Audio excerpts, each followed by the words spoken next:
And a very good evening to you, and you're very welcome to another edition of the GreenZone Updates from Jerusalem. I'm Eugene Doyle, and I am your host for this evening's webinar, coming to you from Ireland. Every week, we try to do something increasingly difficult in today's media environment. Many Irish viewers only hear one perspective on Israel and the Middle East. Our purpose is not to tell you what to think, but to broaden the conversation by examining developments, asking difficult questions, and hearing voices that are often absent from mainstream discussion. Tonight's webinar is titled The Middle East Reset: Winners, Losers, and What Comes Next, where we'll examine one of the most consequential weeks in the region this year. Has Iran been strategically weakened? Is Washington moving beyond diplomacy? Is Hezbollah losing influence? Could Turkey become Israel's next major regional concern? Has the balance of power across the Middle East fundamentally changed? And where does all this leave Israel over the next 6 months? Dr. Anjuli Pandavar, born in South Africa, who renounced Islam, the religion she was born into. She's a British writer, commentator, and researcher on Middle Eastern affairs, radicalization, extremism, and geopolitical developments, and not afraid to call Israel out when she feels they are wrong. Anjuli is joining us live from Prague, and she regularly analyzes the ideological dimensions of conflict in the region and the way these issues are understood in Europe. You're very, very welcome back, Anjuli. Thank you very much. Now, Erez Modai is joining us from Tel Aviv, and Erez is a respected Israeli commentator and analyst on Israeli politics, regional security, and strategic affairs. Erez closely follows Israel's security environment and brings valuable insight into how events are viewed from within Israel itself. Erez, you're very, very welcome to the Green Zone. Thank you for having me. And joining us live from Jerusalem is our regular panelist and GreenZone co-producer, Marco Alexander. Marco is an international interpreter, licensed tour guide, and a geopolitical analyst based in Jerusalem. And living in Israel gives him a unique perspective on developments as they unfold. Marco, you're very, very welcome back to the program. Thank you, Eugene. And most importantly, we welcome you, our viewers, this evening. And I'll ask you to do just 3 small tasks. I'll ask you to subscribe to this weekly webinar so that we can bring you even better content for the future. I'll also ask you to send your comments in and views on anything that you hear this evening, and we'll display it and put it to our panel if it requires an answer. And the other thing I will ask you to do, and finally, is I'd ask you to share this among family, friends, and your wider social platforms as we try to give another view on events in Israel and the wider Middle East to bring balance to the force, if you like. Now, it's time for our fact versus fiction, where we show a different fact to the Irish where they're usually fed fiction. And here it is. Now, I borrowed this, coincidentally, I got this off Erez's social media over the weekend. And just have a read of this.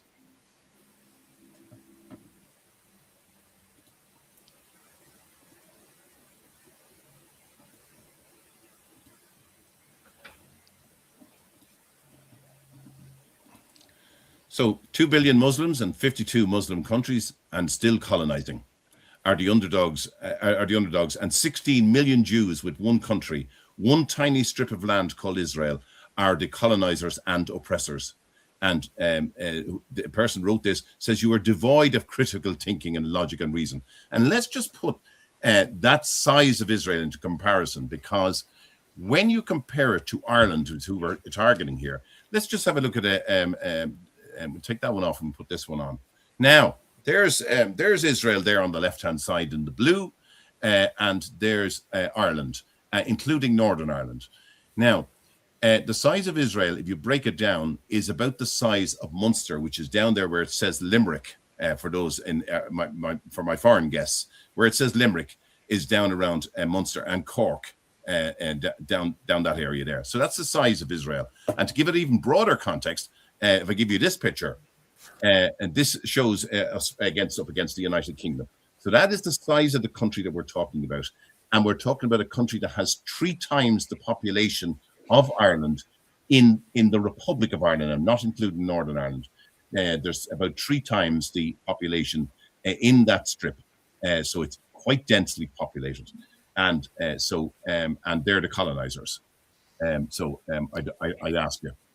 Now, so I just wanted to get that across, and thank you, Erez, for putting that up on social media, because that was really, really helpful.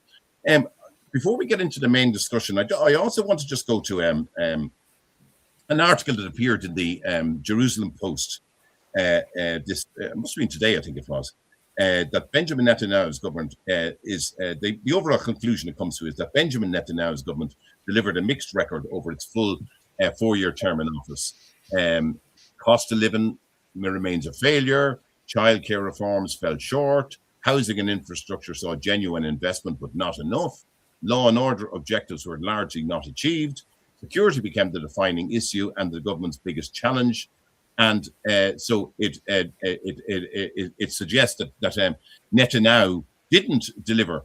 Now, it has to be remembered, of course, that this is the first government that Netanyahu has led and that has lasted the full term, 4 years. And that's some major achievement in a war on 7 fronts, and with the people that are in the coalition, that their needs being looked after and tended to every day. It's a major achievement. Erez, what do you make of Netanyahu's promises and delivery versus results over the last 4 years? Well, first of all, we should remember that promises were given in 2022, roughly a year and a half before October 7th, which is a cataclysmic event in Israeli scale, and it would be like asking if Franklin Delano Roosevelt lived up to his voting election promises after Japan attacked Pearl Harbor. The circumstances have completely changed, and please understand that my only allegiance, if you like, is to the state of Israel, not to a particular party, certainly not to a particular person. We are a democracy, and we need to bear in mind that Israel underwent a terrible tragedy, to the extent terrorism is tragedy, and had to cope with it, which doesn't only mean fighting and losing people and living under threat of missiles and terror, but also about money, and lots of it. So I am not here to justify the fact that there are certain people that, in my view, take advantage of the political situation in Israel. What I would like to remind is that Israel has faced terrible hardships, and the economic one is one of them. And when you have to pay for people doing their service to their country, and ammunition, and everything that surrounds the war, then you should expect economic hardships, like many countries experience during and after a war. It happened in Israel in the 70s. There was hyperinflation, and it happened in other places. It happened in the U.S. A decade later than the end of World War I, but it still happened. So we need to understand that war has all kinds of costs, including monetary, financial costs. And we should take that into consideration when we come to pass judgment on someone living up to election promises, which I think it's a titanic challenge. Marco, have you anything to add there? I'm very much in agreement with Boaz. You know, would it be a bit like asking Winston Churchill in 1945 to apologize for the economic and social situation in the country? So I think Erez has made certainly a very valid point in that sense. I would say that the Prime Minister of Israel has had to contend with a much more complex situation than Winston Churchill, as I mentioned before. He was fighting the state of Israel was fighting a war on its own on at least 7 fronts. The British could count on the British Empire. It also had a sea between itself and continental Europe. So I think Prime Minister Netanyahu's performance is certainly commendable. Now, one has to bear in mind what happened before the 7th of October itself, and one has to maybe consider that we also had another front up to the 7th of October. There were forces, very considerable forces, and even I would say institutional forces working to sabotage the functioning of the government and hence the state. So I think in the light of this situation, Prime Minister Netanyahu's performance and of his government is certainly commendable. One cannot, of course, ignore the structural problems that do exist, but in the light of the situation and the circumstances which we've just mentioned, I think he will certainly go down very favorably when the history books are written in an equitable manner. Okay. We'll leave that one there at that. Now, sorry, Anjuli, go ahead. Shoot, fire ahead. Go on. Okay. I shall not be silenced. Yeah, right. God, you won't. The GreenZone won't silence anybody. Go ahead. Yeah. I think you gentlemen are far too nice. Far too kind. I think the problem is not with the content of this article. It's a disgusting article. The problem is that there exists in Israel citizens of Israel who would write stuff like this and put it out into the public. There is nothing that you gentlemen have said that the author of this horrible piece of scribbles, Shir Peretz, I hope you hear me say this. I think you are a sickening person. You don't deserve to be a citizen of Israel. So hang on, excuse me, folks. There was a technical issue, and I think I might have missed something.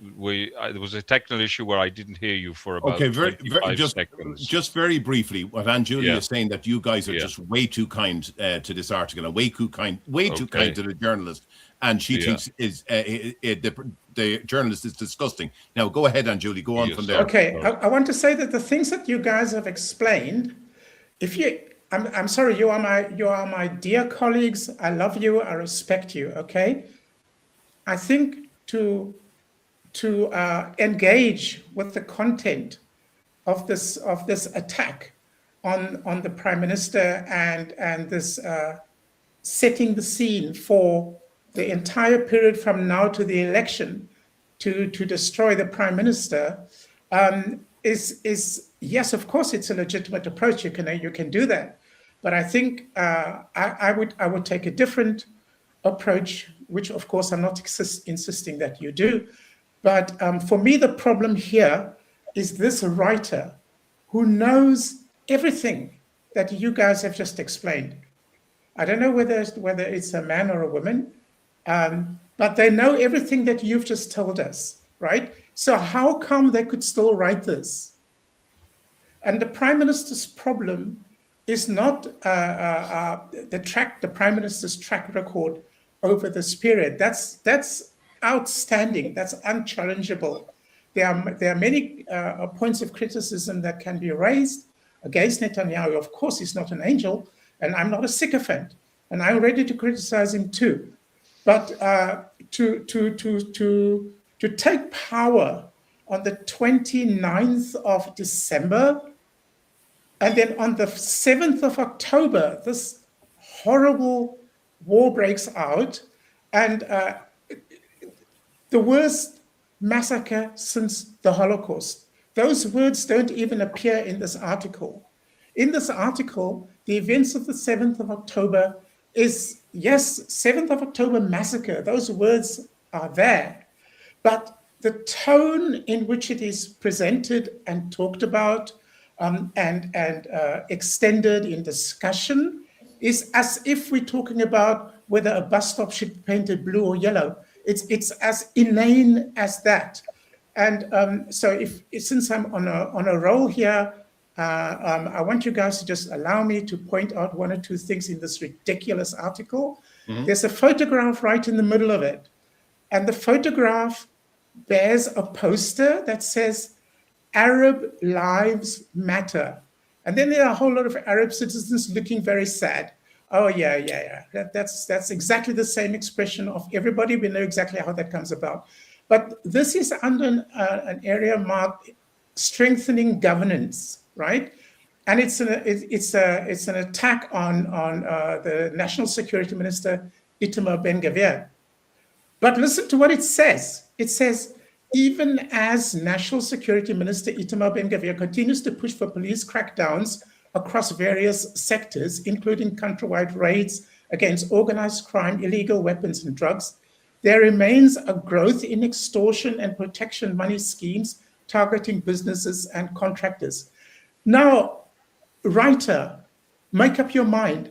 Was Itamar Ben-Gvir not tough enough? Is that your problem? On the one hand, you're saying he's too tough, and on the other hand, he's not tough enough. Is that what we're talking about here?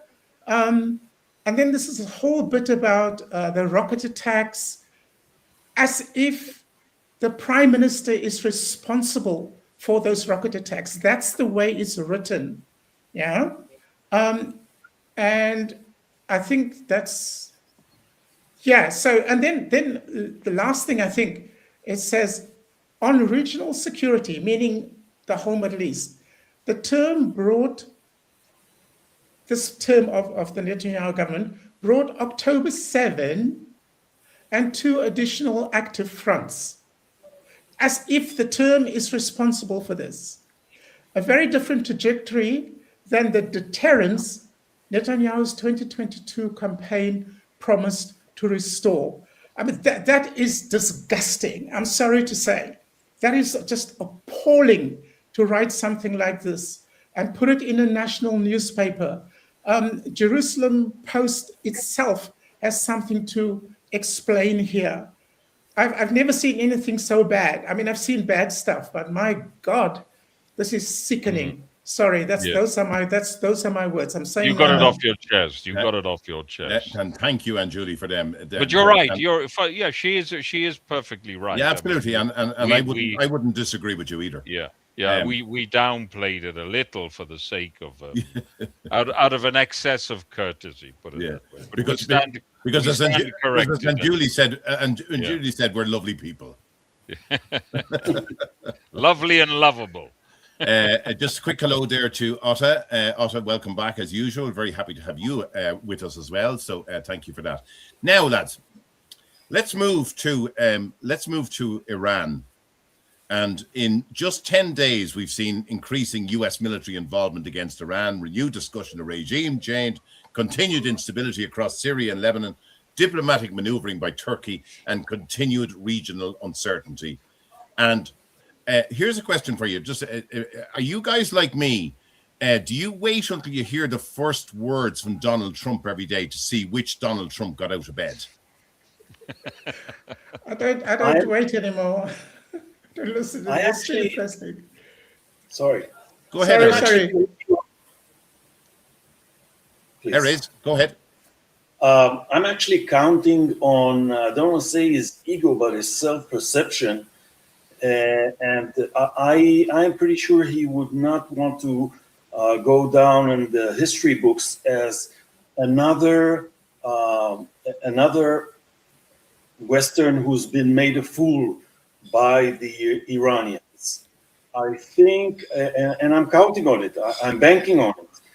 And so either way, if there's some kind of agreement or settlement, I'm pretty sure it will be tough enough. And in the absence of such an agreement, there will be war. There will be American force used against what I hope is mainly the IRGC, not the Iranian people who are oppressed by the mullah regime. So I'm counting on Donald Trump not to be fooled and not to be looked like he's been fooled, and I hope very much that this will bring the end of the Iranian nuclear threat. Now, just before I go to Anjuli, Anjuli has said on previous programs here, and she seems to have been proven correct, that the Iranians will not negotiate on it. They don't believe they're on the same level as everybody else, so they won't negotiate. So and that is what's been wrong for the last number of decades, is that the Americans keep thinking that they can do a deal with Iran, and yet Anjuli has very, very eloquently pointed out on previous shows on this channel, previous shows, that Iranians don't see themselves as equal to the infidels. Right, and she seems to be proven to be right, because and both herself and Marco have said that they should have gone all the way in the beginning and the thing. And I'm going to go to you in a second, Anjuli, but there's another thing you talk about publishing in publishing stuff in the say the likes of the Jerusalem Post. I mean, to have this published in the Jerusalem Post, I think it's just unbelievable. When they put an article in there today saying that the president has decided not to go ahead with the full-scale war because they're short of defense pieces that they need for those for shooting down things. I mean, talk about broadcasting your thing to the enemy. I mean, what kind of a media can be allowed to do that in a state of war? But anyway. But Anjuli, what do you think? What do you think of what you've seen over the last 10 days in relation to this, as I say, and whether Trump, whatever side of the bed he gets out? Yes, there's all the usual things of several layers of things, as I see it. One is fundamentally misunderstanding another people. and projecting how you see the world onto them. I just saw this term today in an article by Landis, ego superposition. Somebody will know, where you take the way you think and you see the world and impose it on everybody else, but without being aware that you are imposing this. You just assume this is how it is. It's natural. So that's one layer of things, yes? And in the case of Donald Trump, it can be crystallized into his aphorism, I suppose. You got to make a deal. You got to make a deal. As if this drives everybody on earth. Nobody can see any other way of existing except by making a deal. Making a deal, and not only to the Iranians, but to all Arabs.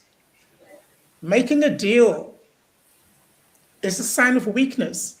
You only make a deal because you can't wipe out your enemy. That's why you make a deal.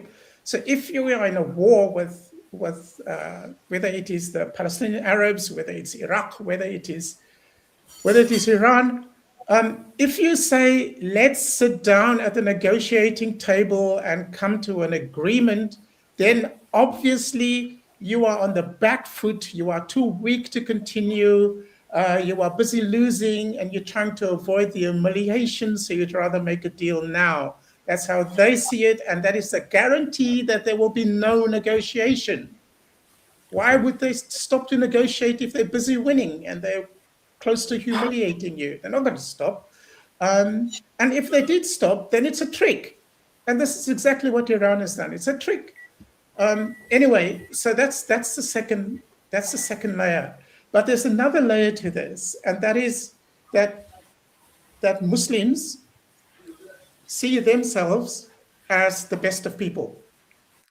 Everybody else is the worst of creatures. And this is a real thing. They're slightly disgusted to be around you, etc. Pardon me. For them to go into negotiations with these people is to lower themselves. Okay? Even the so-called Palestinians see it as beneath them to negotiate with the Israelis, in particular with the Jews. All right? The Jews are the dhimmis, the lowest of the low. They are Muslims. You know, people complain that Israel has offered the Palestinians so much, and they've always said no, they've always turned it down, etc. Of course, they've always turned it down. What does it say about their honor to be made an offer by Jews? What does that say? I don't make an offer to the emperor. I'm too low to be able to do this. This is the idea. So the Jews make an offer to the Palestinians. Of course, they're going to reject it. The bloody Jews making us an offer. Who are they to make us an offer? We, Arabs, no chance. Okay, so there's that element as well. Okay. And then on top of all of that, there is our dear President Donald Trump's ego, and it eventually getting through to him that maybe he got played. Okay, and he has to deal with that. He somehow has to get around that. He somehow has to recover from that. And then finally, on top of all that, we are talking about a man who's the boss of a very big business empire. He's used to saying whatever he wants, and it's inconsequential. He'll always be forgiven because he's the big boss. Nobody's going to tell him, how can you say that? He's accustomed to throwing things around, flip-flopping. One day he says this, the next day he says, we're going to do this, all hell will play loose. And the next day it's exactly the opposite. He's somebody accustomed to that kind of power where it doesn't matter whether he says one thing today and the opposite thing the next day. So it's a layer of all of these things that we've got to contend with when he is in charge of a war against a nihilist regime. Okay, and conducting a war against a nihilist regime is not a game. It's not a plaything. It's a very, very serious matter. It's a regime that the only thing that matters to them is that Islam prevails. That's all that matters to them. And I mean it in an absolute sense. If this war ends with there being no Iran at all, completely turned to a sheet of glass, but Islam comes out on top, then they will have won. But That's how they see it. Right? Is Donald Trump a real asset here? And I'm asking you this: is he a real asset in this sense? I often hear when I served in Lebanon, I often heard that I know jokingly that the Arabs' brains were fried with the sun, right, and that's what made them mad, right? Now, if their brains were fried with the sun, surely their brains in Iran are definitely fried with Donald Trump's change every 24 hours. I mean, surely is that not an asset on this occasion, that even they don't know what he's thinking? Yes, you are. I agree with you. I think you are quite correct in making that point. They're not accustomed to Westerners behaving the way they behave. Yeah? And even though it might not be a strategy, some people credit Donald Trump with this as a strategy. I don't think it's a strategy. Maybe I'm just unkind, right? I don't think it's a strategy. I think it's an accident, but it's a happy accident, right? But aside from that, I mean, the man is the commander-in-chief of the biggest military force on earth, right?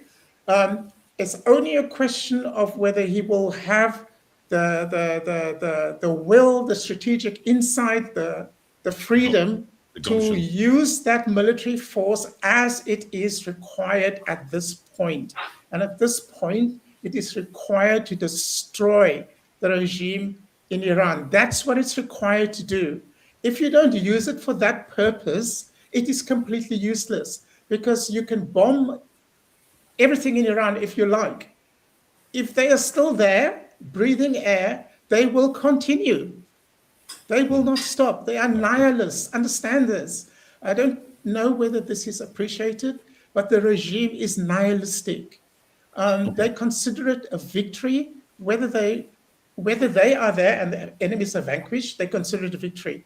If they get wiped out, but the enemies also get wiped out, it is still a victory. Erez, what do you make of what you've been looking at about Iran and the flip-flopping and all the change over the last 10 days? What do you make of it? Well, first of all, I would like to remind our viewers of a scene which is looking backwards, looking to the past, is almost hilarious, when the foreign minister of Iraq, while Iraq was being overrun by the coalition, stood and said to the cameras that they are going to defeat everybody, when the Baghdad airport was being taken over by the American military, which brings me to the point that the honor of Islam, the honor of the regime is on the line, to the extent that truth doesn't matter. Truth doesn't matter, and therefore they have to show force, and that is usually done by way of defiance. We will annihilate you. We are the strongest superpower on earth, and we will defeat the Americans. And that brings me back to that foreign minister. They can say whatever, as long as it even vaguely hints to the fact that they didn't lose. Now, if I want to pick up the thread of taking a deal from the infidels, I think what could be much worse for them is admitting that they are being defeated.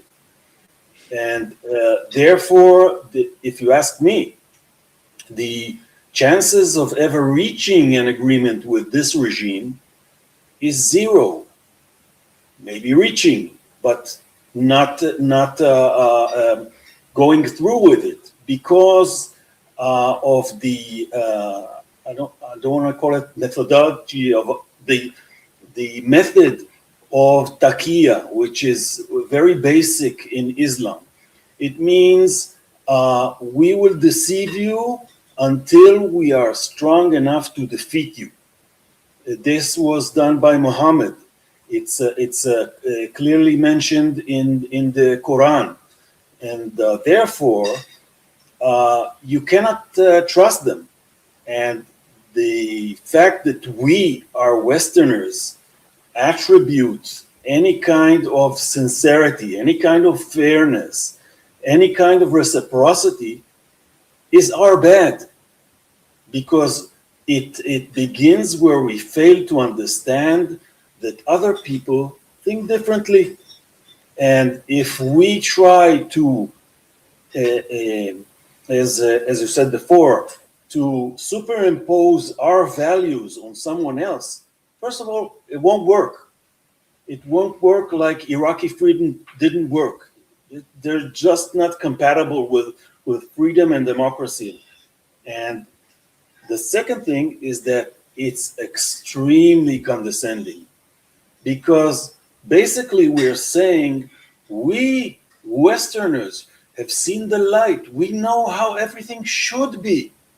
There should be peace. There should be mutual respect. Well, that's condescending in my view, because that means that we are better than you Muslims. And I don't think that one culture is necessarily superior or inferior to another, especially because it depends on your point of view.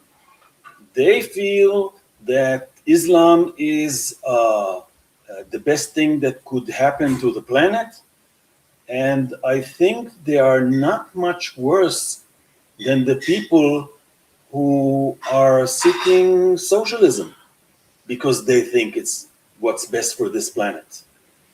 So I am very wary of saying that they are irrational or not intelligent in any way. What I am saying is that they uphold different values.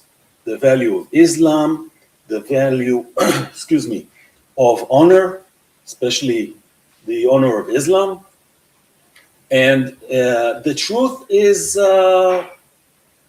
somewhere down there on the value scale. And that is why we should be very respectful of their culture, in the sense that we shouldn't put any trust in it, in the way it conducts itself. But do we not in some ways do respect their culture? We just don't respect the regime, or the Americans don't respect the regime. I mean, if you look at Saudi Arabia, look at Kuwait, look at all those, they have obviously they're Muslim countries.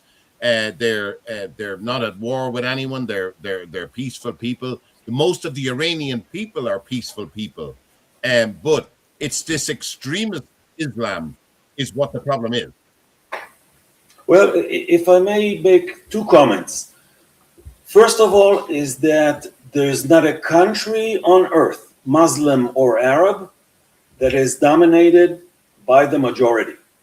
The fact that few of them, or many of them, or most of them, or their vast majority are peaceful, which I very much doubt, doesn't mean anything, because the moderates are not at the wheel.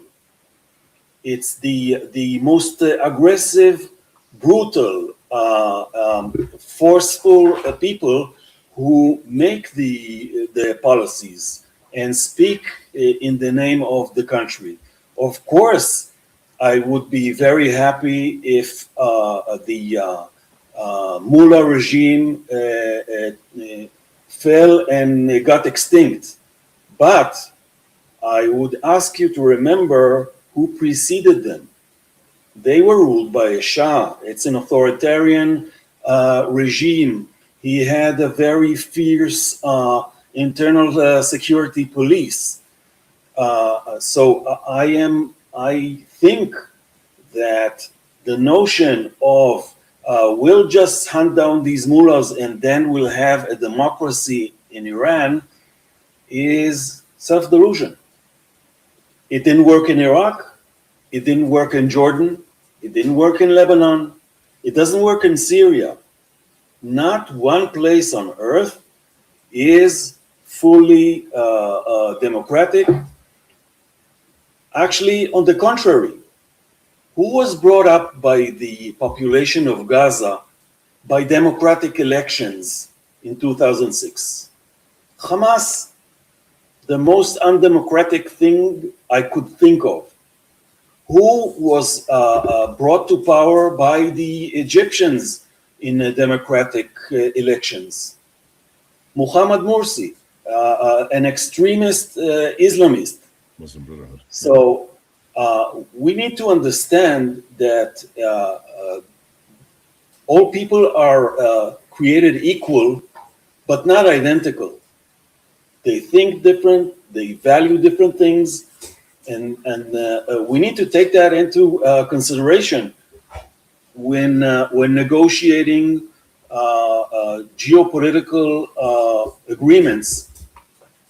And like it didn't work with North Korea, when I think it was Clinton who tried to curb their nuclear ambitions, it will not work here without absolute force, if you ask me.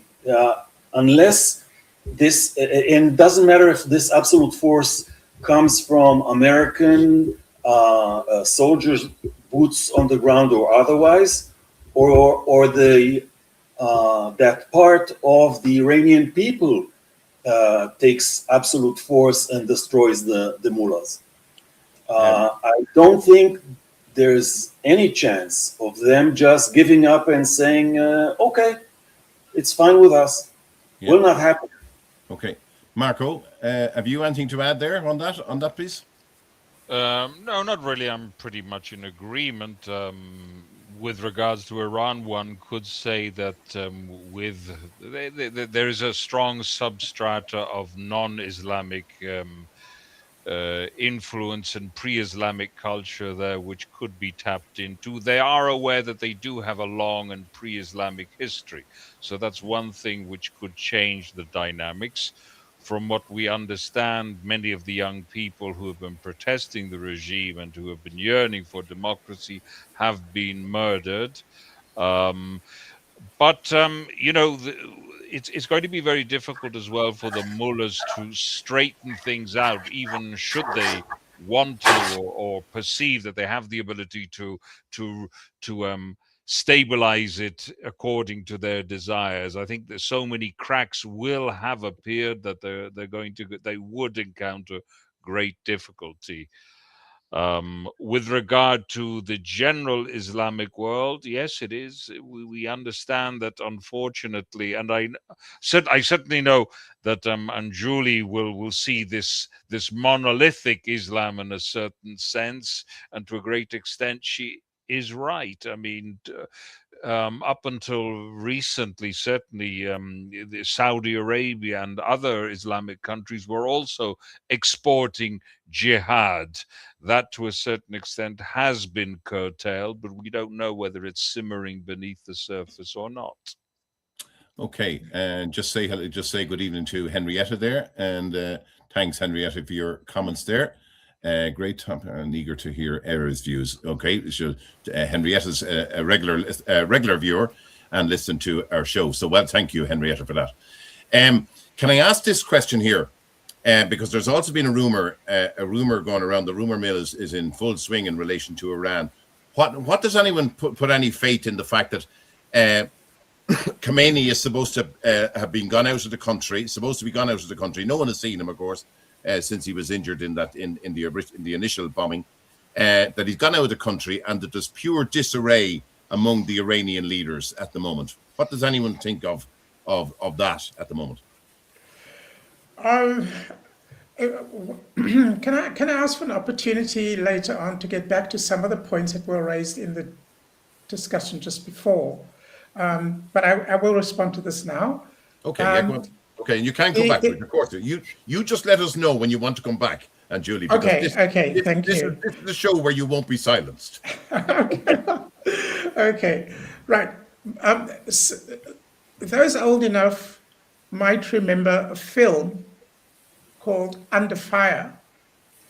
It has Nick Nolte and I don't know who the other actor or actress was, but it's set in a Latin American country where there was some dictator in power, and there was some terrorist fighting forces in the jungle, and their leader got killed.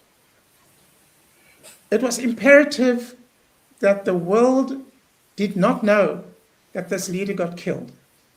And so what they did is they dolled up his body, they make his face, makeup, and everything, and tried to make him look as alive as possible. Then got these international photographers, American photographers, to photograph him, and they put an article in the newspaper that he's alive, and there's his picture.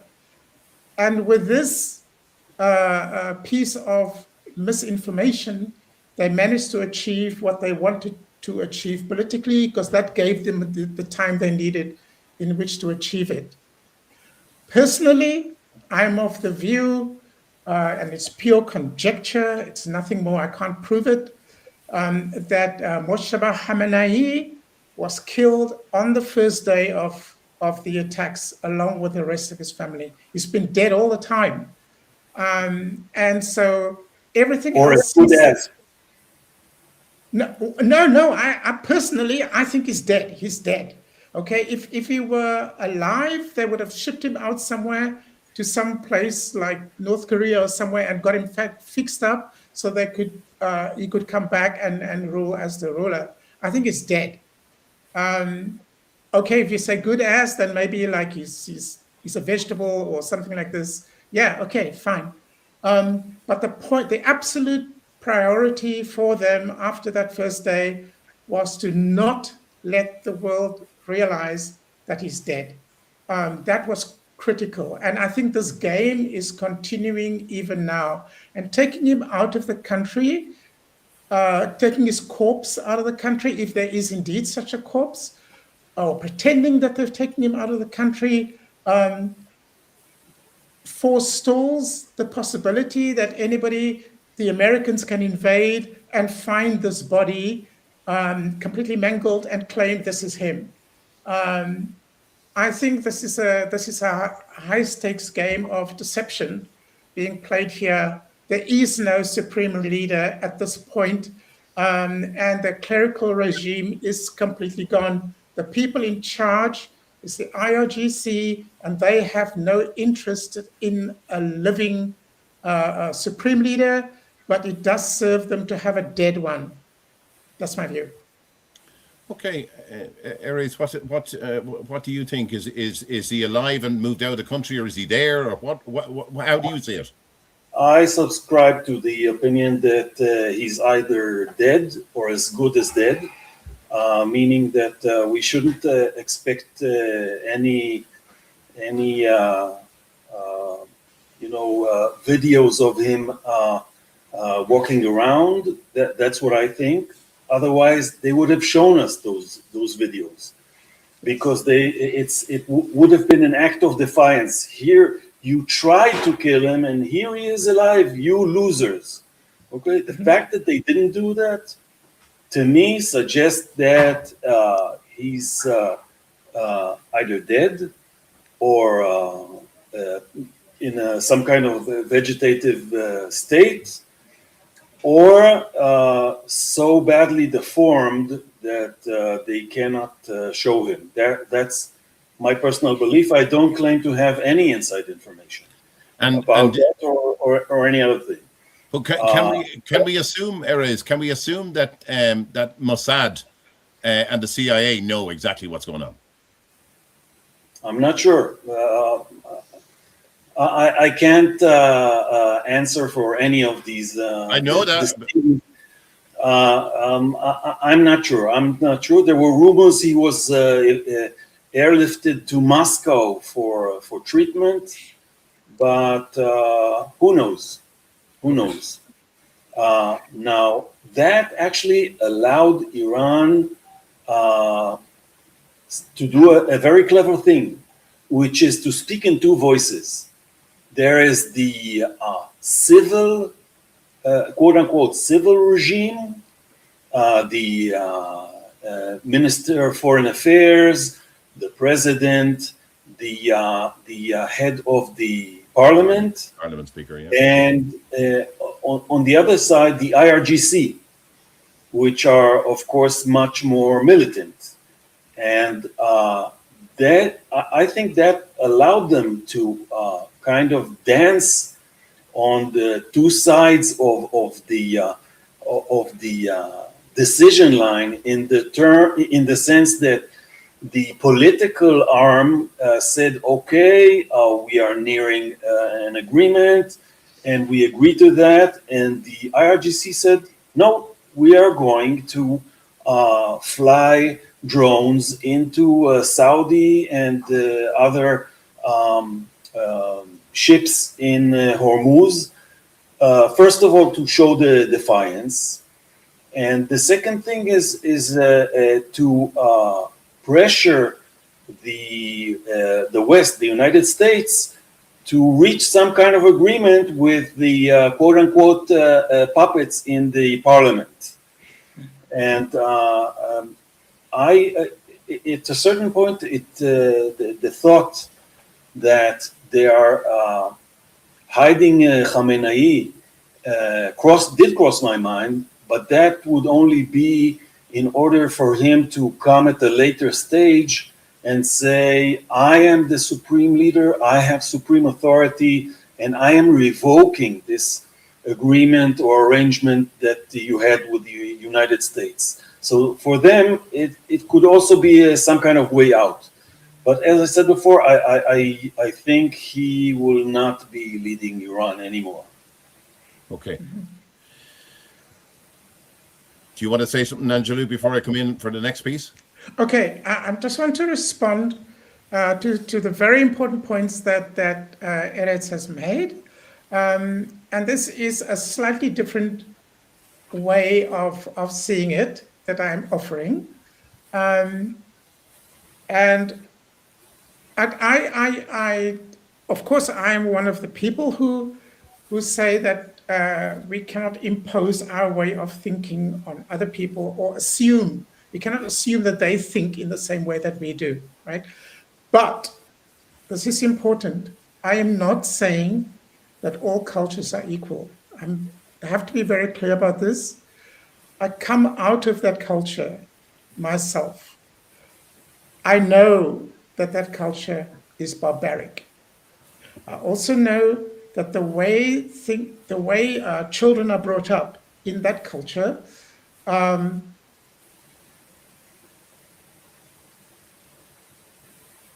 it is biased against the development of intelligence. It is biased against the development of thinking, of cognitive clarity. The priority in bringing up little children is, number one, they must never question. And the price of questioning is severe punishment. Secondly, it is a culture that, of all cultures in the world, if there is any culture that really, truly started with a year zero, it is Islam.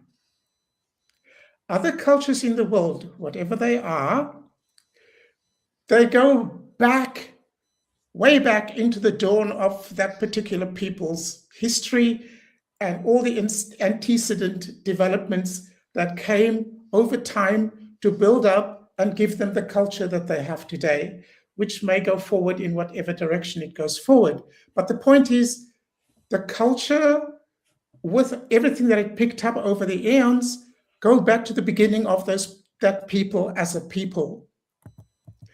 Islam, on the other hand, makes it very explicit. It's doctrinal. It's central to the doctrine, to the thinking, to the identity, that everything that preceded Islam is called ignorance. Jahiliyyah. The age of ignorance. Yes, Jahiliyyah. Mm-hmm. It must be destroyed. Yeah?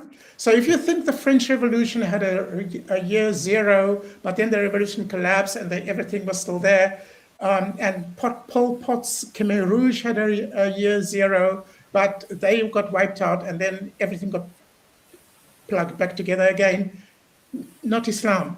Islam's year zero is Arab, desert, nomadic barbarism. That culture is the starting point of Islam.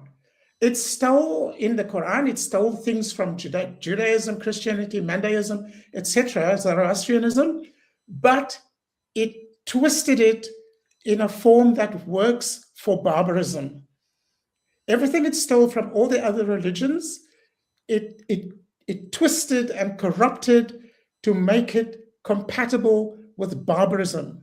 Okay, so what I'm saying to you is, if there's any one culture on earth that you want to hold forth as a culture that is beneath your culture, that is beneath all other culture, it is Islam, because it goes back only to Arab desert barbarism, and nothing before that is included in that culture, wherever it comes from, because they consider it as ignorance and it must be destroyed. This is why the Bamiyan Buddhas got blown up in Afghanistan. This is why Petra and those big monuments in Lebanon got attacked and destroyed. This is why the museums in Baghdad got ransacked, because it's from the time before Islam and it must be destroyed. That is the worst culture on earth, the worst.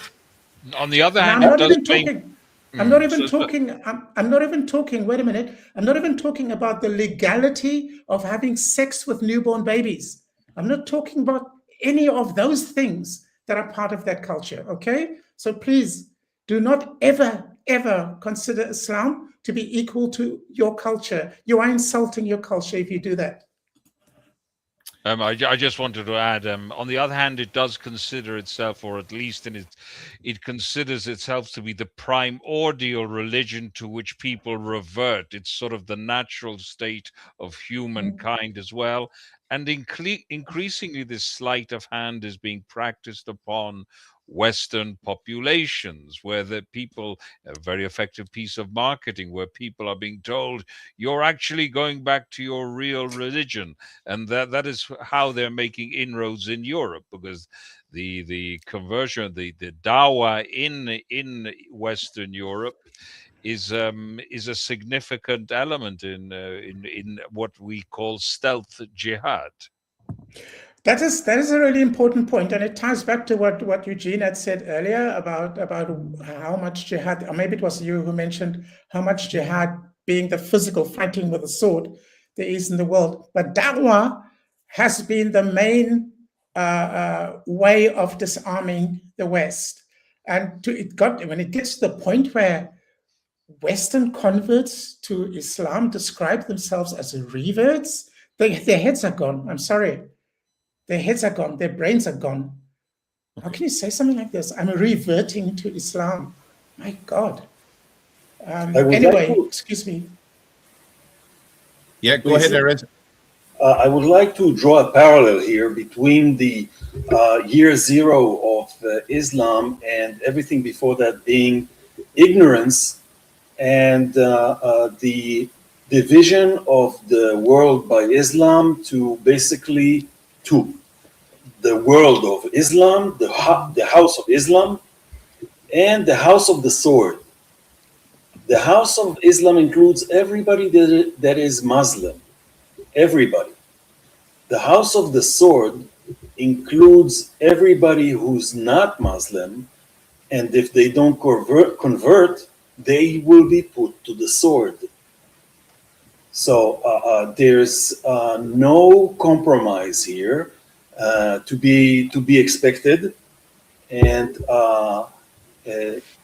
if you combine that with the methodology of taqiyya, meaning deceit until you are strong enough to conquer, and the fact that Islam basically takes all the or many bad things and makes them not only legitimate but mandated, such as rape, such as slaughtering, such as sex with minors, such as taking women to wives by force, such as taking someone else's property because he's not Muslim. That's the excuse. I see that as a stroke of genius, because it allows people to do what their primal instincts guide them to do legitimately, with the blessing or even the commandment of Allah. And here's where I think I should make things a little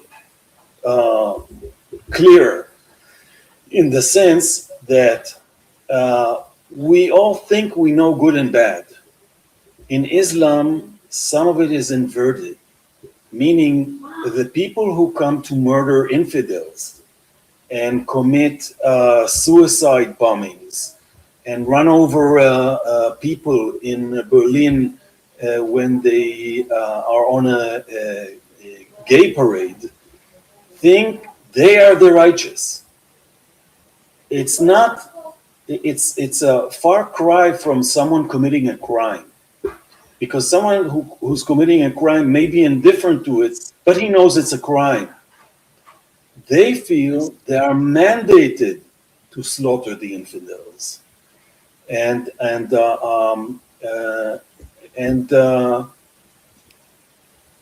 any means are legitimate, in the sense that if they have to kill 30,000 of their own in 2 nights, which they did all over Iran, they will do it. They feel that they are commanded by Allah to do so. Yeah. Okay. Because Muhammad said so.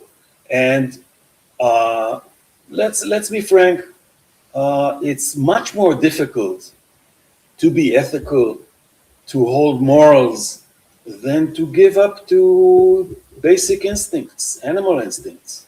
I want this, I'll take it. Okay. I want this woman, I'll take her. And it's very common. It's very common in Muslim and Arab societies. It was extremely common among their quote-unquote leaders.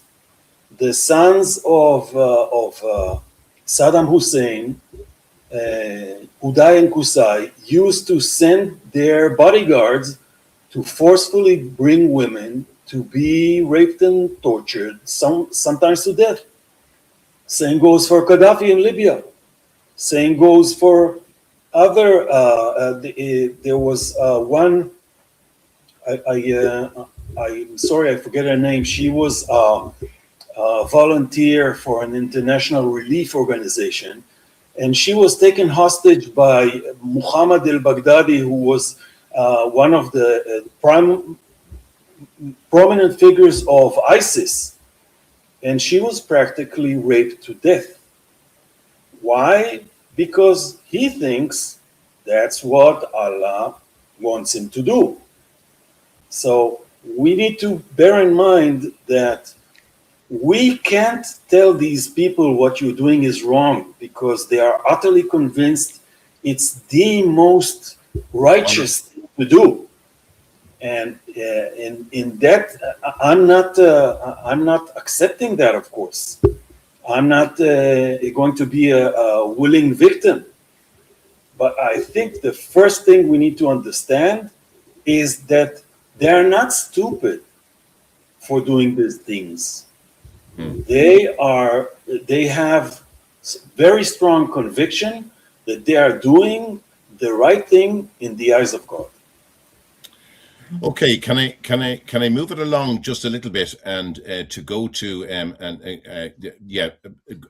well done there, Erez, just with the mic, because yours is causing some interference there, and that's great. That I was just going to mute you, but you've done it there. So fair play. Sorry about that. No, it's nothing to do with it. It's okay.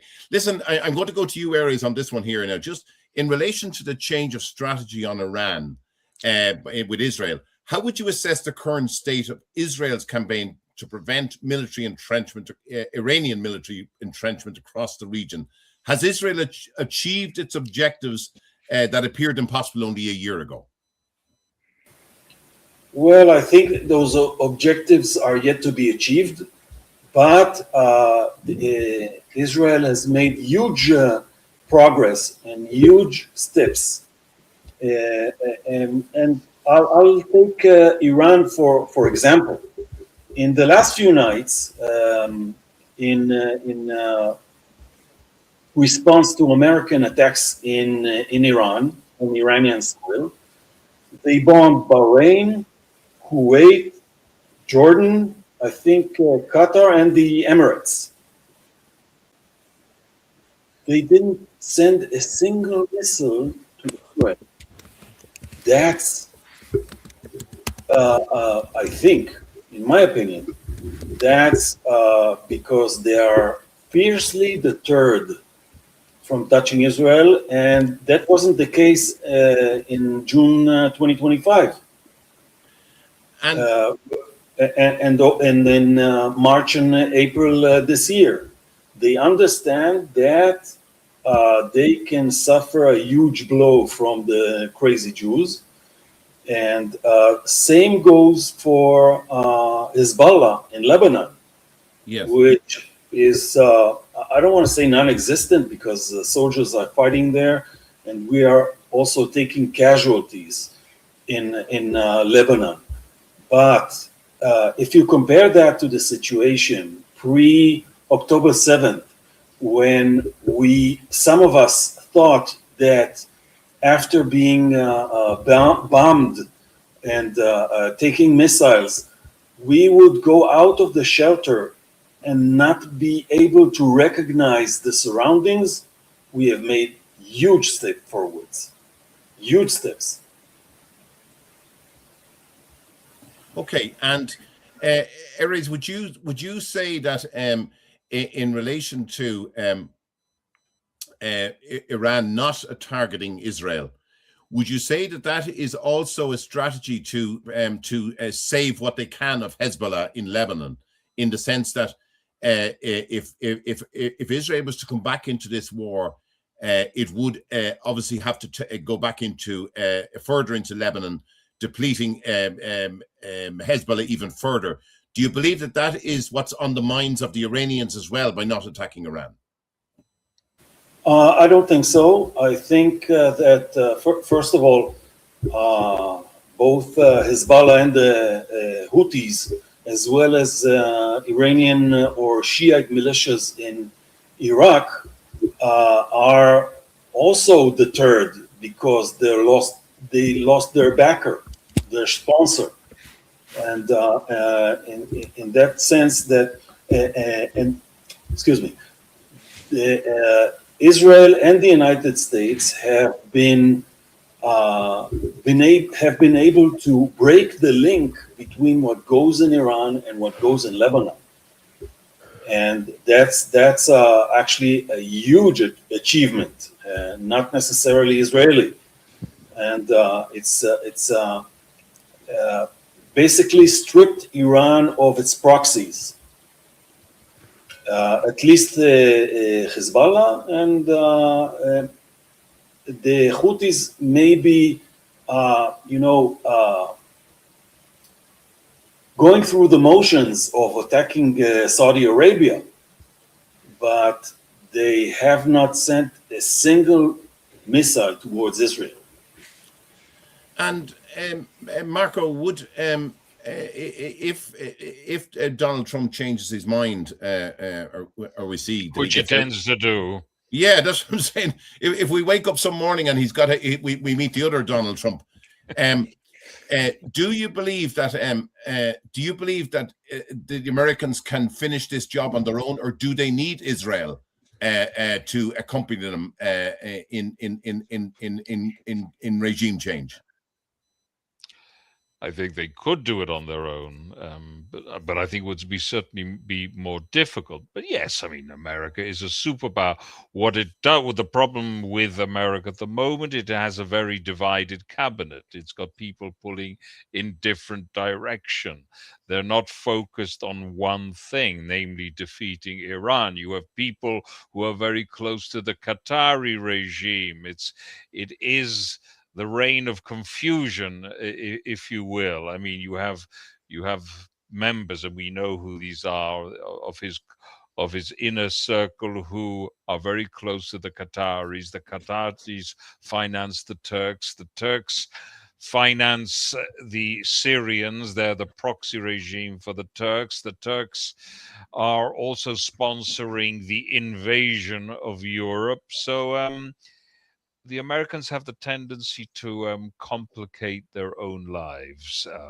So I think they're their own worst enemy in this sense. But if they did concentrate their forces, if they weren't so split among the different strands within the American cabinet, then yes, they could. Obviously, Israel is an asset, of course. Yeah, but Erez said at the very start of this program that Donald Trump will not want to be seen as any worse than Clinton or Biden, yes, or Obama, rather. I agree. Yes, and that could work. It looks like Israel. Yeah. It looks like if he was to go on the way he's going on at the moment by not going in. It looks to me, as an outsider looking in, it looks to me as if the situation could be far worse than what Obama did and Biden if he doesn't go in and finish the job. Yes, it could. He'd lose face, of course, because he set himself up for other objectives which he hasn't fulfilled. At the moment, we can say as things stand now, or at least as they stood before this latest wave of bombings, is that he was mugged by the Iranians. And probably mugged by some of his advisors as well. He had some very poor counsel. Okay. And how is this, the fact that Iran is not attacking Israel right now and is attacking, as Erez said, attacking all these other countries around it? What are the ordinary people in Israel? What do they make of what's going on now?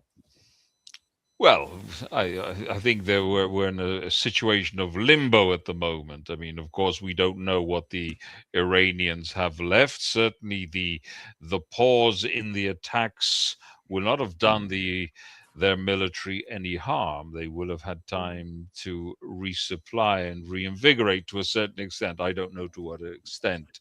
So to a certain extent, we're in limbo. We haven't had any significant attacks, but who knows? Who knows what's in store? They may be saving their best for the end.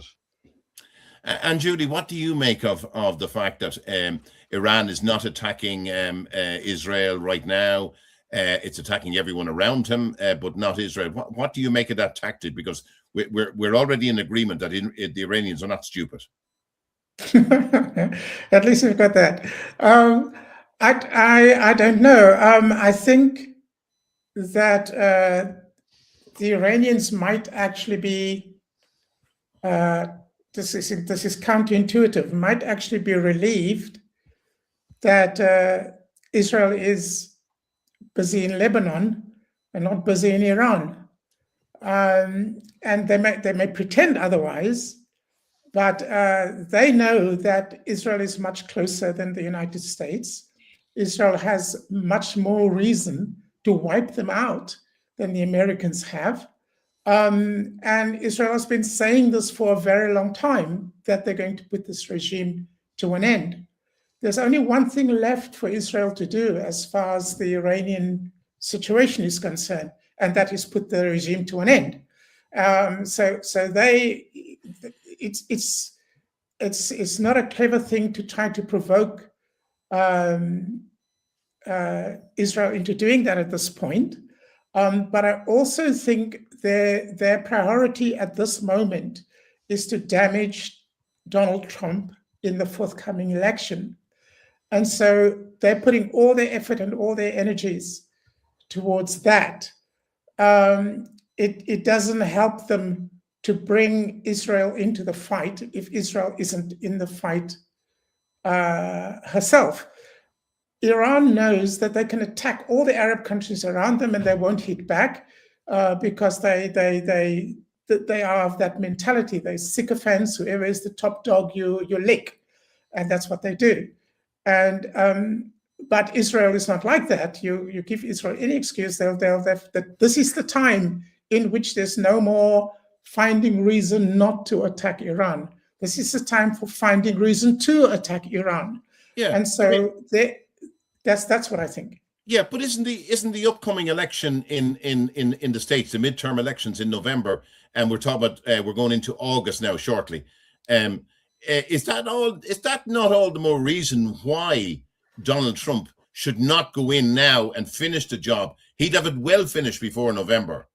I mean, the strategy of allowing it just to continue on will definitely destroy him in midterm elections. It's a calculation that he has to make, and I'm not privy to all the variables that he's taking into account in making his calculations. But I simply imagine that as long as as soon as Americans come back dead in significant numbers from that war, it'll turn America upside down, and he doesn't need that at this point. It is possible that he would wait until after the elections and then go in and do it properly. Mm-hmm. But I think body bags at this point would be more damaging to Donald Trump than making military gains in Iraq. In Iran, I beg your pardon. There are too many people in America who are just looking for the slightest opportunity to make capital out of it in order to damage the president. And I mean, I'm not an American. I don't live in America. There are other people who have a better view, a better angle on this than I have. Erez, have you anything on this one? On this?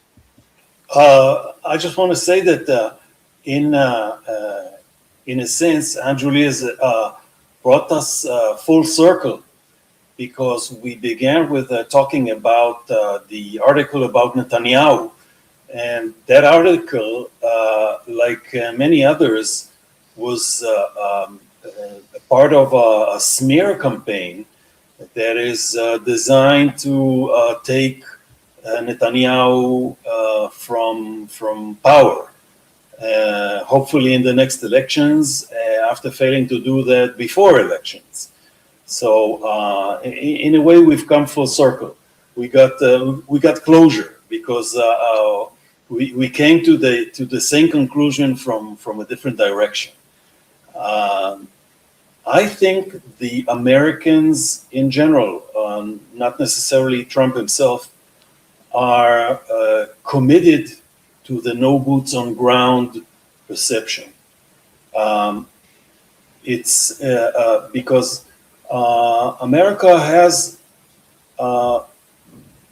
been involved in conflicts around the globe, but sometimes I feel it's coming back to its separatist,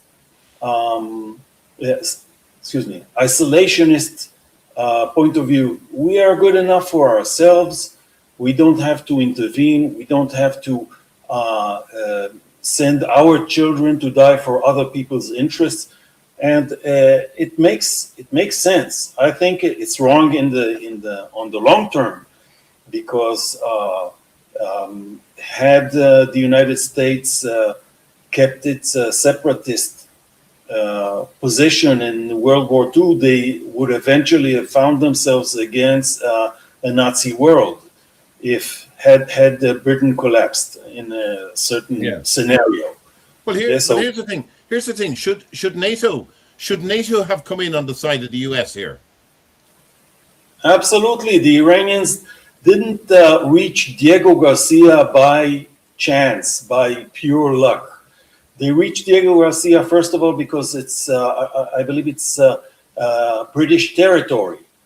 And the second thing is that they have missiles that threat the heart of Europe. So NATO, it's in NATO's interest to join forces with the United States and be done with the nuclear threat of Iran once and for all, where they failed in previous rounds. Iran even attacked a British base in Cyprus. Oh, is that right? Already done. Yes. Yeah. Could I just add one more thing? Sorry. Yeah. I was wondering whether, even though it might not be publicly spoken or might not be in the open, but I was wondering, it had crossed my mind, whether it wouldn't do Donald Trump a favor if Israel attacked Iran, regardless of what Iran does. It's already in war. War is war. The war is on, right? So attack if you need to attack. You don't need to wait for Iran to attack Israel and then you respond to the attack. It's already a war. We're already in it. Yeah. So attack when you want to. I'm actually on that side myself because the one thing that Israel learned from October the 7th was no longer to wait for something to happen, but to hit it head on before it happens.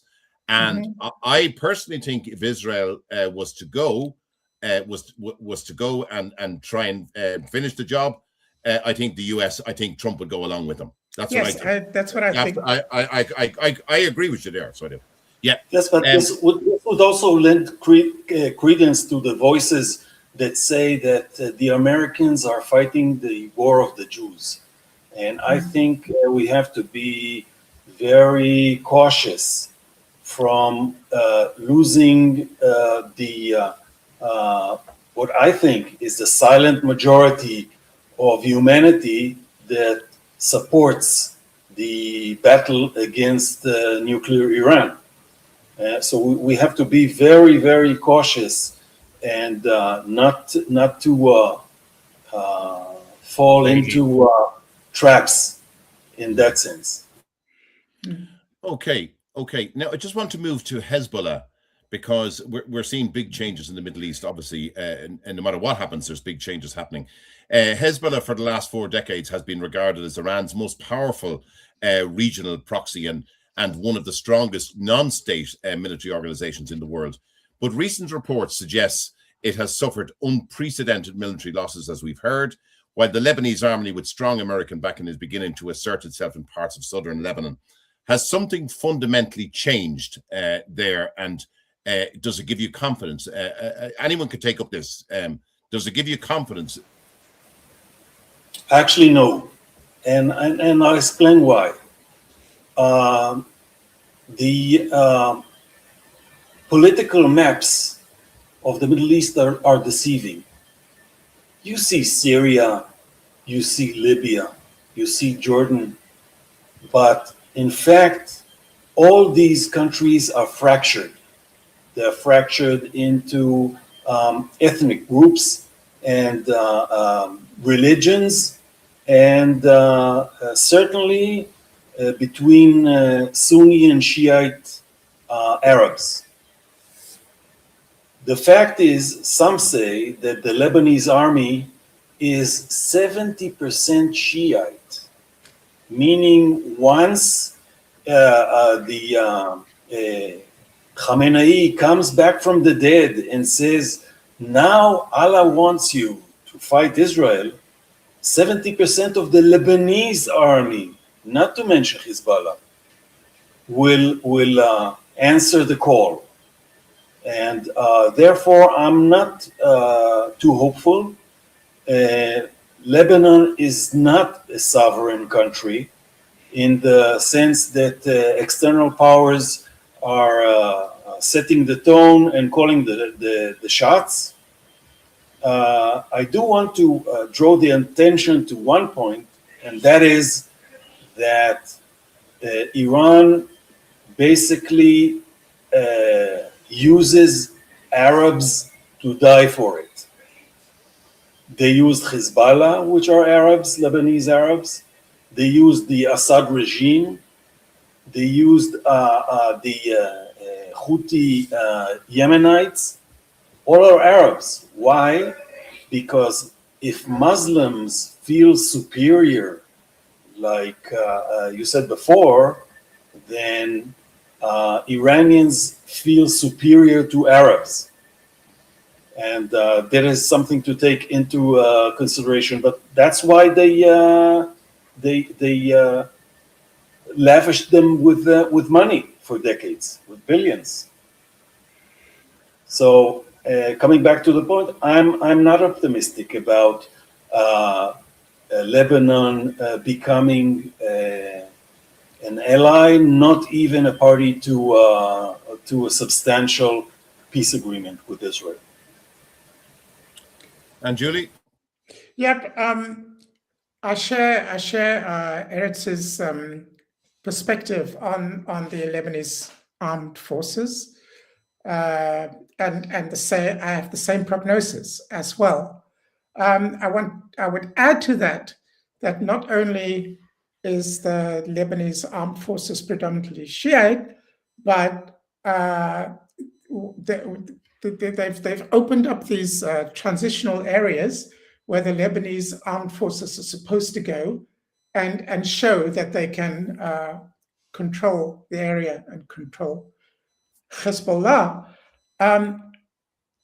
But the Lebanese armed forces is infiltrated with Hezbollah. Who vets these Lebanese armed forces personnel who go to these transitional zone areas? I don't know whether that's the right word for it. Who vets those soldiers? I bet that those are Hezbollah, all of them. That's one thing. But the next thing I wanted to say, and this is a comment on the international media and diplomacy in particular, everybody's talking about what they're trying to achieve in Lebanon is the disarmament of Hezbollah. That concept is nonsensical. Hezbollah, note their name, the Islamic Resistance in Lebanon. That's their name. Yeah, Hezbollah exists to wipe out Israel. That's what it exists for. It also exists to wipe out the Christians in Lebanon, by the way, but it exists to wipe out Israel. Hezbollah as an unarmed political party isn't even a concept. What are you? How do you wipe out Israel and wipe out the Christians in Lebanon if you have no guns? The idea of Hezbollah unarmed is completely incongruous. It's a nonsensical idea that has nothing to do with reality. Without arms, Hezbollah is not Hezbollah, and they know it. Okay. And only the Western diplomats have this notion, oh, they must lay down their arms and become a regular political party like anyone else. It's just complete nonsense. And Marco, one of the Donald Trumps that we saw, I'm not sure whether it was Jekyll or Hyde, that we saw got out of bed one morning and said, asked Israel to leave southern Lebanon and Syria, that, quote, they don't want you there. Now, yes. I mean, Israel has a lot to deal with when they hear this kind of nonsense coming from the most powerful man in the world. Yes, it is nonsensical. It's very Biden-esque in another direction, of course. But Aon Is it Aoun, the Lebanese president? Aoun, yeah. Aoun. Is he? Do you believe that he is genuine?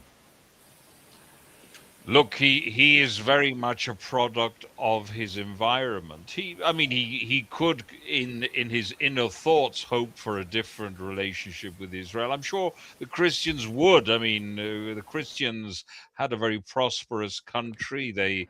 It was the Garden of the Middle East. I'm sure if they could turn the clock back 60 years, they would. And they, of course, they to a great extent, they inflicted this disaster upon themselves by admitting the PLO, which wrecked the internal balance of Lebanon and turned it into the ridiculous state which, unfortunately, in which the Christians have been ethnically cleansed from much of southern Lebanon.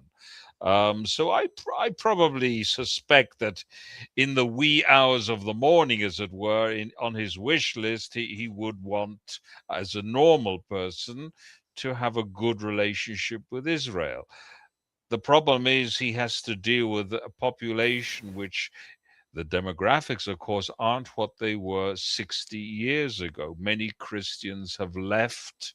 Mm-hmm. Hezbollah have taken over. There's a Shiite population, which is hugely problematic. So in a sense, it's a very difficult situation for him. What they would really need to, and I think many Christians in South Lebanon would want Israel to remain and to come to some kind of political relationship in which Israel has overall security control. That is the only hope for the Christian population in Lebanon, as I see it. I don't see any arrangement with the Shiite population bearing any fruit. What do you guys? Go ahead, Anjuli. Yeah. What do you guys think of this idea? It's my idea, but I have not tested it.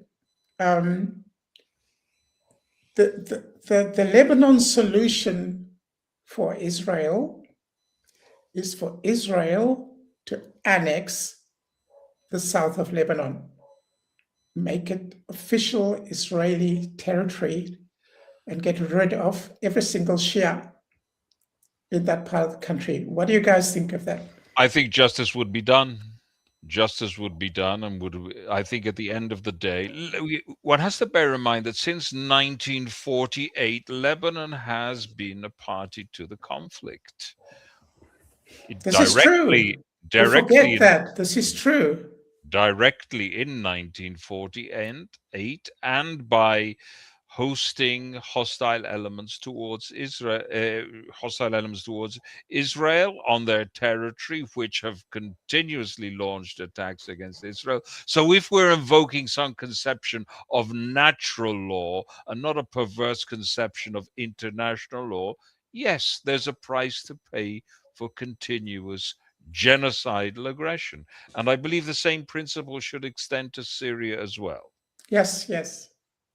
Erez? I believe that formal annexation would send the wrong signal. To whom? And the signal is that Israel is imperialist, that it wants to take over land and territory, while Israel wants only security.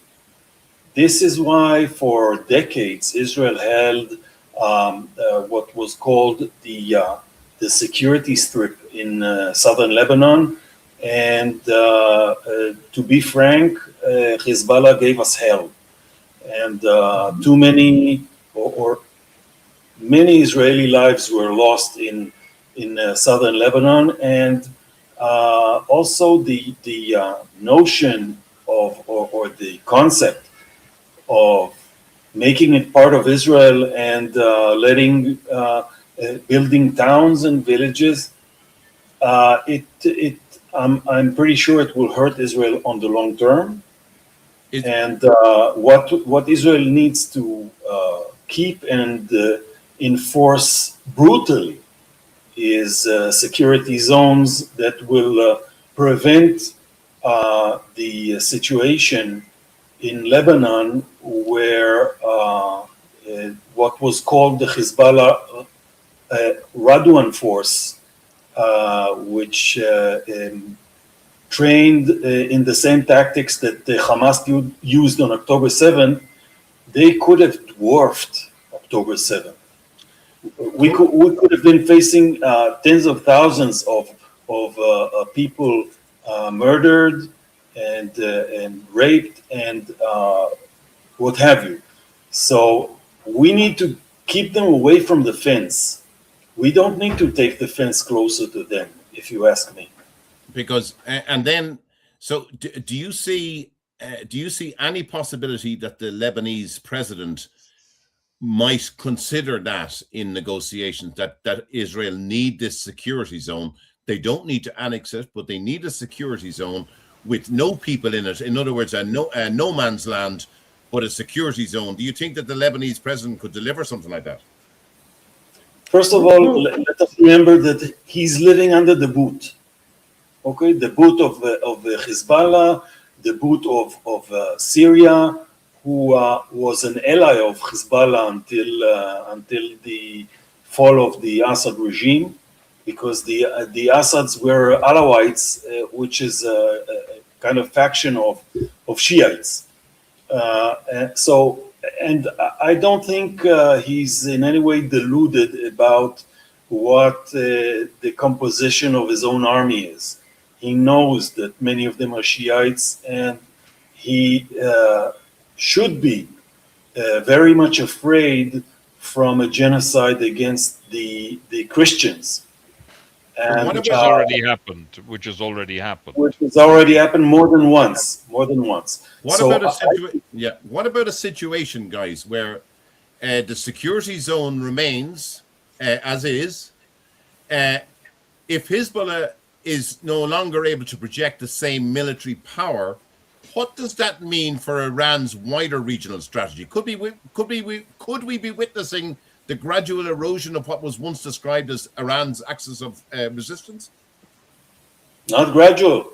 I think they lost a substantial card in Lebanon because, first of all, Hezbollah understood that the big brother is not so big and may not necessarily be their brother in the sense that Iran works for Iran, not for anyone else. And so I think that I don't want to say that Hezbollah is lost to Iran, but it's certainly eroded. And but as I said before, and I think Anjuli also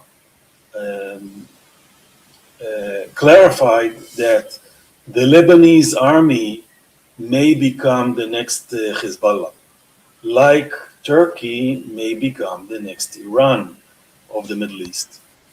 Okay. Let me just because I know we're kind of running out of time here, but let me just go to and I'd like each one of you to answer this one sentence. Is Hezbollah today weaker than at any point since it emerged in 1980? And if so, why? And if not, what capability are people overlooking? Israel has been able to interfere with the main weapon of Hezbollah, certainly in terms of quantity. They don't have the hundreds of thousands of missiles they used to have, and there is no Iran to supply them with new ones once Israel destroys missiles. They are also weaker in terms of personnel because they suffered a lot of casualties, be it by the Beeper operation or other things. And Iran is not in a situation to help them as much as it did before. Before it had basically a land bridge through Iraq and the Shiite militias to the Assad regime Syria, which is, as I said, akin to the Shiite sect, straight to Lebanon. They don't have that anymore. They don't have that anymore, and therefore the Hezbollah as an organization is much weaker. It hasn't been able to pay all the salaries to its operatives. Some say 1 million people fled South Lebanon. Most of those people are Shiite, so they have to take care of them. And this costs money, and it also erodes the trust that those Shiites have in Hezbollah, because they had absolute allegiance to Hezbollah, because Hezbollah furthered their values, as I said before, of defiance, of showing force, of doing terrorist acts, etc. To me, there is no doubt that Hezbollah is much weaker than it was in 2023. Anjuli? Yes, undoubtedly, Hezbollah was significantly diminished. They were famous, they were admired, excuse me, they're admired by all sorts of nefarious people and organizations across the world, including especially Latin America, that might have had something to do with drugs.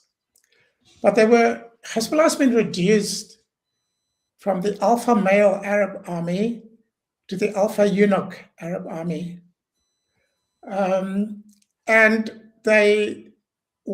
But while they remain armed, there's two things.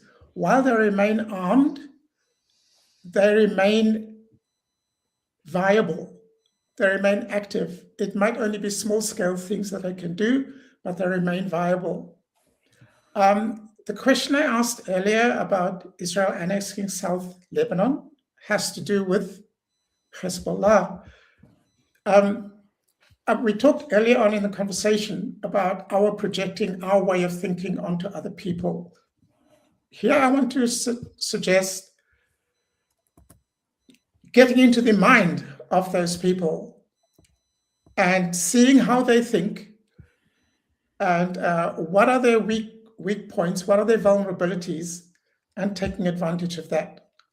Now, to Muslims, humiliation is defeat. And in jihad, the whole point of which is to conquer the world for Islam, make the Dar al-Islam bigger and bigger and bigger. That's their role. And that was Hezbollah, Hamas, all of them. That's their role fundamentally. To take territory away from them is utterly humiliating and devastating. They don't recover from that, sometimes for centuries. Every piece of territory that Israel takes, whether it's a square mile or 100 square kilometers or a whole area, doesn't matter. Every piece of ground that is taken away from where Muslims rule is a gut punch for jihad. And it doesn't matter where it is, but in southern Lebanon in particular, given the way Hezbollah has been humiliated and Iran humiliated through Hezbollah, and all the Palestinians and Arabs who rely on the stature of Hezbollah to keep their own spirits up. All of that destroyed by Jews, for goodness sake. Don't forget this. Sometimes the enemy isn't Israel. For them, the enemy is the Jews. And the Jews are the lowest of the low. And for the Jews to have pulled off the pager operation and kill the leader of Hezbollah and kill the entire command structure and then take over South Lebanon is serious psychological shattering. And the same should happen in Syria. Take the territory, make it part of Israel. I, with all respect, I disagree with my colleague, Erez. Full respect to you, sir. But I know what effect it will have on the Muslims, on your enemy, if you take their territory. And I would urge you to consider this seriously. Don't worry about the world's diplomacy and what they might say about Israel. They're going to say bad things anyway. That's not going to help you defeat your enemy psychologically. And if you want to do that, take their territory permanently. The world will howl and scream because they know the implications, but take it permanently. That's my last word on Hezbollah. Marco, I give you the final word on this. Could we describe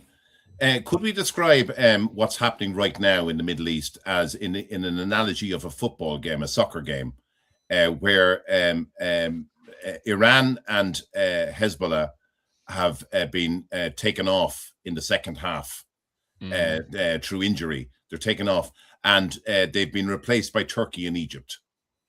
I think that there's something to what you say, that in the sense certainly that one menace has been received, but we have other menaces to the north and to the south.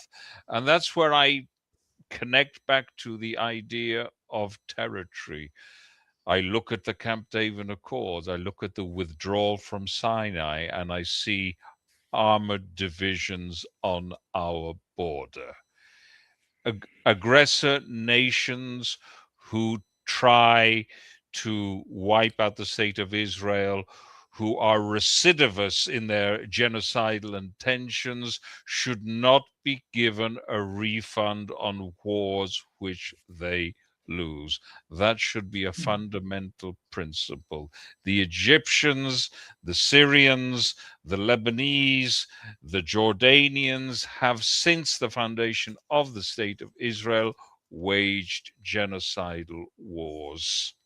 Had they won, we wouldn't be holding this conversation here today.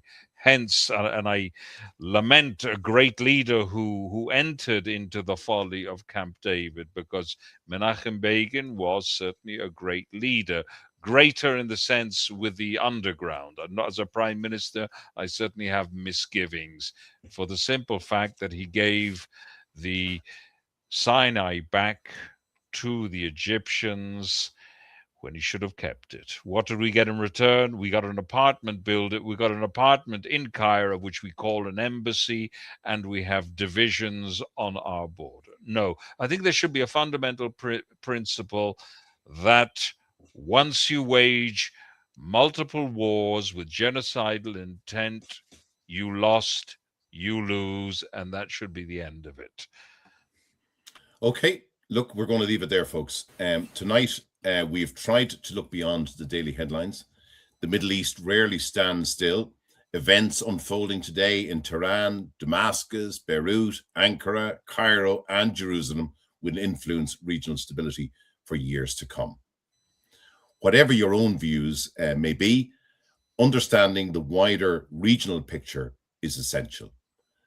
My deepest thanks to Dr. Anjuli Pandavar, Erez Modai, and Marco Alexander joining us live from Jerusalem and Prague. And thank you to everyone watching from Ireland and around the world. If you've enjoyed tonight's discussion, please like, subscribe, and share this program so that others can hear a range of perspectives. Until next Monday, not Sunday, because next week it's a bank holiday in Ireland, so we'll be going on Monday, from Jerusalem, Prague, Tel Aviv, and from Ireland. Good night, and thank you for watching, and we'll see you all again next week. Take care.